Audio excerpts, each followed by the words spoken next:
Donc la 15e édition du Forum des projets urbains, 1500 participants ont répondu présents, 54 projets ont été présentés.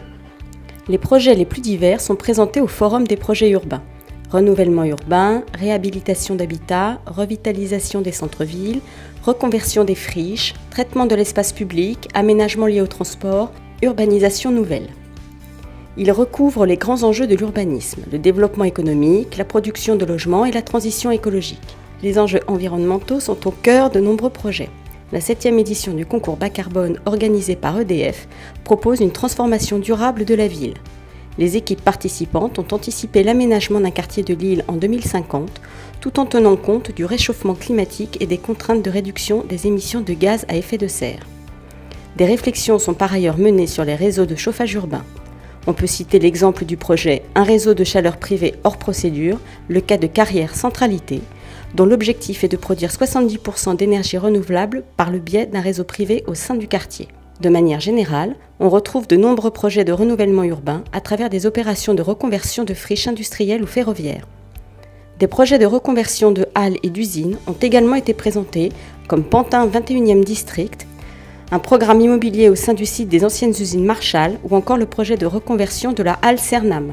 On peut aussi citer la mutation d'une friche industrielle au portuaire avec le projet des docks libres à Marseille, la reconversion d'une ex-base aérienne à Brétigny-sur-Orge, d'un ancien site universitaire et ferroviaire à Saint-Maur-des-Fossés ou encore du site de l'ancienne école d'application de l'infanterie EAI à Montpellier. On peut aussi noter le projet original de revalorisation des Soudales de la Défense. Des projets s'insèrent dans une approche globale de la ville et à grande échelle, comme Nanterre qui a présenté son nouveau PLU, qui replace la santé au cœur du développement de la ville, ou encore Pau qui présentait son nouveau plan guide. D'autres projets s'attachent, à l'inverse, à développer des quartiers ou bien des aspects plus précis de la ville.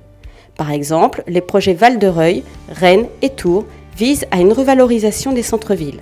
Parmi les autres thèmes développés, on observait notamment la thématique du sport à travers le projet Arena-Ice, Arène Park à Cergy ou encore le projet de création d'un stade à Ris-Orangis ou à Rouen. Des projets de développement plus classiques ont également été présentés tournant autour du logement comme Réinventer la tour de logement à Ivry ou le projet ZAC de la tour des 4000 aux 4 rue Balzac à La Courneuve ou encore ceux tournant autour du développement économique et commercial comme Montaudran Aérospace à Toulouse ou Style à Saint-Étienne. Des projets entrent également dans le cadre du Grand Paris Express, notamment les Courtilles-les Agnettes d'Asnières-sur-Seine et le projet urbain Marne-Europe à Villiers-sur-Marne. Enfin, le forum a également été l'occasion de dévoiler quelques projets développés à l'étranger, comme le projet de simulateur 3D développé par Eiffage pour la ville d'Astana ou encore l'atelier La modernisation d'une ville historique d'Amsterdam. Rendez-vous en 2016 pour la 16e édition du Forum des projets urbains.